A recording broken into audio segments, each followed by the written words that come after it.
नमस्कार दोस्तों, अनुपमा भक्ति चैनल में आपका स्वागत है। शिव से जुड़ी कहानियाँ हम आपको उनकी भक्ति से रिलेटिव बातें ही आपको बता रहे हैं अभी। तो उनसे जुड़ी एक कहानी है त्याग, मोह और मुक्ति। कहते हैं कि एक बार भगवती पार्वती के साथ भगवान शिव पृथ्वी का भ्रमण कर रहे थे। भ्रमण करते हुए एक वन क्षेत्र से गुजरे।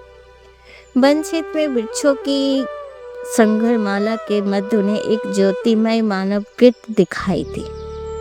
रुच के इस राशि ने निवारण बाहुओं को आच्छादित कर रखा था। आलोक की तपस्वी की उज्जवल छवि दर्शनीय थी। जननी पार्वती ने मुग्ध भाव से कहा, इतनी विस्तृत साम्राज्य का अधिपति, इतने विशाल वैभव ऐश्वर्य का स्वामी तथा त्याग की ऐसी अपूर्व निष्प्रिय भावना धन्य है भर्तृहरि। भगवान शिव ने आश्चर्य भंगिमा से पार्वती को निहारा। क्या देखकर इतना मुग्ध होती हो देवी? पार्वती बोली, तपस्वी का त्याग भाव, और क्या? शिव बोले, अच्छा, लेकिन मैंने तो कुछ और ही देखा देवी। तपस्वी का त्याग तो उसका अतीत था। अतीत के प्रति प्रतिक्रिया विभक्त से क्या लाभ? देखना ही था तो उसका वर्तमान देखती। पार्वती ने ध्यान पूर्वक देखा। तपस्वी के निकट 3 वस्तुएं रखी थी। 3 भौतिक वस्तुएं, संग्रह का मोह दर्शाती वस्तुएं, एक पंखा, एक जलपात्र और एक शीश आलंबक तकिया। वस्तुओं को देखकर पार्वती ने खेद भरे स्वर में कहा, प्रभु, निश्चय ही मैंने प्रतिक्रिया विभाति में शीघ्रता कर दी। यह सुनकर से मुस्कुरा उठे, फिर बोले। दोनों आगे बढ़ गए। समय बीता, साधना गहन हुई, बोध भाव निखरा, वैराग घनीभूत हुआ तो भर्तृहरि को आभास हुआ, अरे मेरे समीप तो यह अनावश्यक वस्तु क्यों रखी है? प्रकृति प्रदत्त समीर जब स्वयं ही इस देह को अपकृत कर देता है तो इस पंखे का क्या प्रयोजन? जल अंजलि में भरकर भी पिया जा सकता है, और इस शीश को आलम्बन देने हेतु क्या बाहुओं को प्रयोग नहीं किया जा सकता? तपस्वी ने तत्काल तीनों वस्तुएं दूर हटा दी, पुनः साधना में लीन हो गए। कुछ समय बाद शिव और पार्वती पुनः भ्रमण करते वहां पहुंचे। देवी पार्वती ने तपस्वी को देखा। भौतिक साधनों को अनुपस्थिति पाकर वे प्रसन्न हो उठे। उत्साहित होकर उन्होंने शिव को देखा, लेकिन उसके मुख पर वैसे ही पूर्वतः तत्वस्थता छाई थी। उन्होंने दृष्टि संकेत दिया।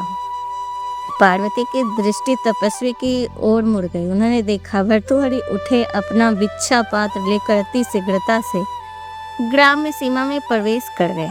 शिव ने पार्वती से कहा, देवी, साधक के हाथ में भिक्षा पात्र क्षुधा पूर्ति हेतु ग्राम में जीवन के निकट निवास और एकांत से भय, यह वैराग की परिपक्वता दर्शाता है। उसे परिपक्व होने के समय लगेगा। हमें अभी प्रस्थान करना चाहिए। समय व्यतीत हुआ। बोध भावना दी साधना कुछ अधिक प्रखर हुई तो भर्तृहरि ने विचार किया, सन्यासी होकर भिक्षाटन में बहुमूल्य समय का दुरुपयोग करना और ग्राम में कोलाहल के निकट निवास करना सर्वथा अनुचित है। भर्तृहरि ने निर्जर शमशान को अपना आवास बना लिया, भिक्षार्थ भ्रमण बंद कर दिया और जन कल्याण वैराग्य शतक की रचना में लीन हो गए। उनकी तल्लीनता दैहिक आवश्यकताओं से ऊपर उठने लगी। रात्रि के दिवस में यात्री से निरंतर साहित्य सृजन से लीन रहने लगे। कोई स्वयं आकर कुछ दे जाता तो ठीक, अन्यथा निराहार ही सृजन में लगे रहते। एक बार निराहार रहते हुए कई दिन बीत गए। अन्न भाव से शरीर बल क्षीण होने लगा, दुर्बलता असहनीय होने लगा। फिर भी आत्मिक जीविका के बल पर निरंतर रचना कार्य करते रहे, लेकिन जब क्षीणता से मृत्युबोध होने लगा तो उन्होंने भोजार्थ उद्यम उचित लगा। वैराग्य शतक के जन हिताय सृजन कर्म को वे अपूर्ण नहीं रहने देना चाहते, अतः वे किसी तरह आगे बढ़े। पास ही कई चिताएं धू करते हुए आकाश को छू रही तो उन्होंने देखा कि चिताओं के निकट पिंडदान के रूप में आटे की 2 लोइयां रखी है तथा एक भग्न पात्र में जल भी है। भर्तृहरि आटे की लोइयां जलनी चिता पर सेकने लगे। यह देख भगवती पार्वती बिहल उठी और बोली, देखिए तो ऐश्वर्यशाली नृप को जिसके राज्य की श्री समृद्धि में काग भी स्वर्ण चुग सकते थे, वे किस निस्पृहता के साथ सत्कार समर्पित इस जीवन की रक्षा हेतु पिंडदान की लोहिया सेक रहा। आह मर्म भेदी यह क्षण, कहिए महेश्वर, क्या अब भी आप तटस्थ रहेंगे? शिव हंसकर बोले, देवी प्रश्न मेरी प्रसन्नता या तटस्थता का नहीं है, प्रश्न तो साधना की सत्यता का है। यदि साधक पवित्र है तो भला साधक को शिव क्यों न मिलेगा? पार्वती उसी व्यक्ति क्षण में बोली, इस दृश्य सत्य और सुंदर कुछ और हो सकता है क्या?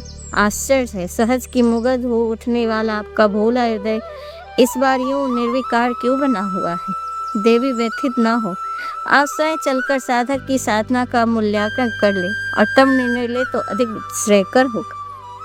भगवान शिव और भगवती पार्वती ने कुस्काय और दीन ब्राह्मण युगल का वेश धारण कर लिया और भर्तृहरि के सम्मुख पहुंचे। भर्तृहरि आहार ग्रहण करने को उद्धत ही थे कि अतिथि युगल को सम्मुख पाकर रुक गए। उन्हें क्षीण वाणी में कहा, अतिथि युगल कृपा आहार ग्रहण कर मुझे अकृत करें।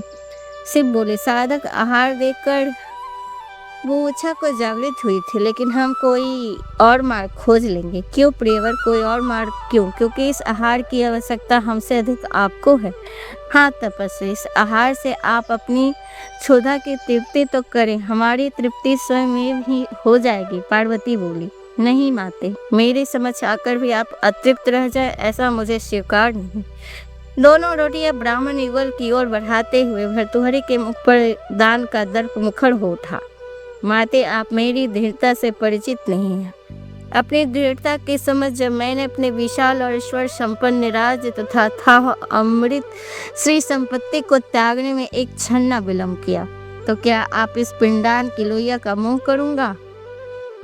अनासा ही पार्वती हंस पड़े, किंतु उस हंसी में प्रशासित को खनक न होकर किंचित उपहास की ध्वनि थी। उसने कहा, तपस्वी, आश्चर्य है कि तुमने अपना राज कैसे छोड़ दिया।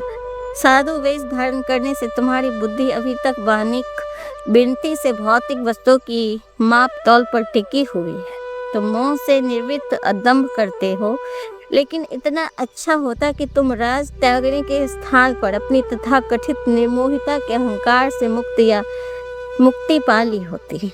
यह सुनकर भर्तृहरि को ठगे से देखते रह गए। ब्राह्मण दंपति के रूप में आए परम शिव और शक्ति शून्य में लोप हो चुके थे। दिशाओं में केवल हंसी की गूंज थी और हाथों में वही 2 रोटियां। कहने का तात्पर्य है कि हम पूजा पाठ तो करते हैं, लेकिन अपने अहंकार को नहीं त्याग पाते। हम जब भी पूजा करते हैं तो लोगों को बढ़ चढ़ के बताते हैं और कहते हैं कि मैं ऐसी पूजा कर रही हूँ, मैं वैसी पूजा कर रही हूँ। आप कोई भी पूजा करो, उसको किसी को बताओ मत, दिखाओ नहीं कि आपके कहने से ये हो जाएगा या आपके करने से ये हो जाएगा। जो भी वो भगवान देते हैं, जो भी करते भगवान करते हैं। आप किसी की भलाई अगर कर रहे हो तो भगवान चाह रहा है, तभी आप भलाई कर रहे हो। और अगर भगवान नहीं चाह रहा है तो आप भलाई नहीं कर पाएंगे, चाहकर भी नहीं कर पाएंगे। तो ये चीज़ समझने की है। भर्तृहरि ने अपना सारा साम्राज्य को त्याग दिया, लेकिन उनके मन में यह अहंकार था कि उन्हें भगवान के लिए अपना सब कुछ न्यौछावर कर दिया, और इसी अहंकार के कारण वो शिव और पार्वती को पा नहीं रहे थे। और जिस दिन उनको ये ज्ञान हो गया कि उनका अहंकार ही उनका भक्ति के मार्ग का रोड़ा है, तो जिस दिन उन्होंने अहंकार को त्यागा, उस दिन शिव पार्वती दोनों मिल गए थे। तो कहने का यही अर्थ है कि हम जब पूजा करते हैं ना, तो उसमें ये नहीं दर्शाना चाहिए, ये नहीं दिखावा करना चाहिए, और ना ही अपने मन में अहंकार लाना चाहिए कि हमसे बड़ा कोई भक्त ही नहीं, भगवान मेरी ही सुनते हैं और किसी के सुनेंगे ही नहीं। दिल से श्रद्धा रखिए, उसके लिए डर नहीं रखिए। अगर आप उसको मानते हैं कि हाँ उसके भगवान सुन रहे हैं या कर रहे हैं, तो उसके लिए श्रद्धा रखिए, डर मत रखिए। ऐसा कुछ नहीं है, जो भी अगर शिव को पाना चाहेगा ना, तो किसी की बुराई नहीं करेगा, ना किसी का बुरा चाहेगा। तो सबकी भलाई करे तो अपने आप भलाई होगी। और भगवान की जो पूजा करते हैं हमारे शिव, सब कुछ त्यागे हुए, मेरे भोलेनाथ का प्रमाण ये है कि जंगलों में रहना, धतरा, फूल, वो मिठाई नहीं पसंद करते, बैर, गाजर, इन सब चीज़ों से जो जंगलों में पाए जाते हैं। उनको फल भी चढ़ता है ना, तो बैर जो कि ऐसे ही उगाते हैं, उसके लिए कोई अलग से पेड़ उड़ नहीं लगाना पड़ता। तो आप ही सोचिए ना, हमारे भगवान तो किसी धन की आवश्यकता नहीं है, लेकिन जब वो खुश हो जाते हैं ना तो कितने धन दौलत भर देते हैं लोगों के, ये कल्पना नहीं की जा सकती है। तो भगवान की पूजा करिए, सच्चे मन से कीजिए और फल जरूर मिलेगा, इतना विश्वास रखिए। तो आज का बस इतना ही। आपको वीडियो कैसी लगी हमें ज़रूर बताइएगा, और ये वीडियो सुनने के लिए आपका बहुत बहुत धन्यवाद। नमस्कार।